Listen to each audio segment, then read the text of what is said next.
రంగారెడ్డి జిల్లా ఇబ్రాహీంపట్నం నియోజకవర్గ పరిధిలోని కోహెడ గ్రామంలో ప్రతిపాదిక ఫ్రూట్ మార్కెట్ నిర్మాణ నేపథ్యంలో భూములు కోల్పోతున్న రైతుల తరఫున రంగారెడ్డి జిల్లా బీఆర్ఎస్ పార్టీ అధ్యక్షులు మంచిరెడ్డి కిషన్ రెడ్డి జిల్లా కలెక్టర్ శ్రీ నారాయణ రెడ్డిని కలిసి వినతి పత్రం సమర్పించారు. ఈ సందర్భంగా రైతులతో పాటు కలెక్టర్ గారిని కలిసిన మంచిరెడ్డి కిషన్ రెడ్డి మాట్లాడుతూ గత ప్రభుత్వం ఫ్రూట్ మార్కెట్ నిర్మాణం కోసం ఇప్పటికే కేటాయించిన భూమిని పక్కన పెట్టి ప్రస్తుతం సర్వే నంబర్ 167/1లో సుమారు 264 ఎకరాల భూమిని తీసుకుంటున్న సందర్భంగా ఈ భూములపై ఆధారపడి జీవనం సాగిస్తున్న సుమారు 160 మంది రైతులు తీవ్ర ఆందోళనలో ఉన్నారని తెలిపారు.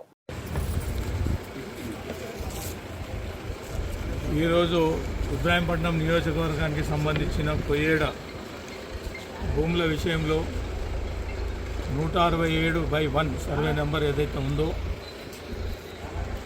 రైతులు అక్కడ కాస్త చేస్తున్నా వాళ్ళకు తెలియకుండా గవర్నమెంట్ వచ్చి పొజిషన్ తీసుకోవడం జరుగుతూ ఉంది.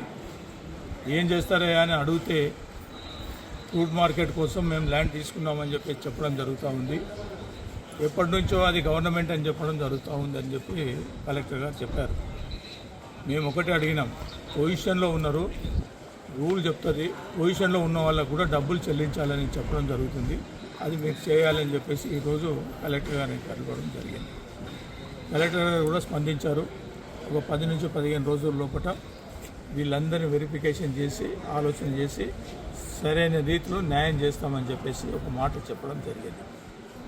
మేము అడుగుతూ ఉన్నాం గౌరవ ముఖ్యమంత్రి గారిని, అయ్యా నువ్వు 3వ తారీఖు నాడు వచ్చి ఇనాగ్రేషన్ చేస్తా అంటున్నావు, ఫౌండేషన్ వేస్తా అంటున్నావు, బిఫోర్ దట్టే నువ్వు ఈ 168 ఎకరాల కోసం డబ్బులు పొజిషన్ ప్రకారంగా కాస్ట్ ప్రకారంగా వాళ్ళు ఉన్నటువంటి ఒక వ్యవసాయం చేసుకున్నటువంటిది చిలక పొలాలు ఏదైతే మెట్ట పొలాలు అయితే పంటలు అయితే పండిస్తూ ఉన్నారో అది ఉన్నది కాబట్టి పొజిషన్లో ఉన్నారు కాబట్టి జబర్దస్తిగా పోలీస్ వ్యవస్థను తీసుకొచ్చి వాళ్ళను షిఫ్ట్ చేపించి ఫ్రూట్ మార్కెట్ కోసం తీసుకోవడం సరైన పద్ధతి కాదు.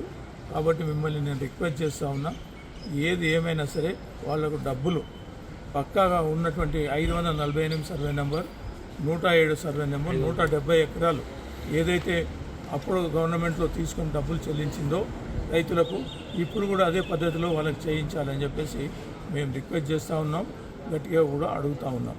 ఎందుకనంటే ఇంతమంది రైతులు రోడ్డున పడుతూ ఉన్నారు, వాళ్ళ కోసం మంచిది కాదు. వాళ్ళ ఆలోచన సరైన రీతిలో వాళ్ళకి న్యాయం జరగాలని మీకు కూడా చెప్పడం జరుగుతూ ఉంది, కలెక్టర్ గారికి చెప్పడం జరిగింది, అధికారులకు కూడా చెప్పడం జరుగుతూ ఉంది.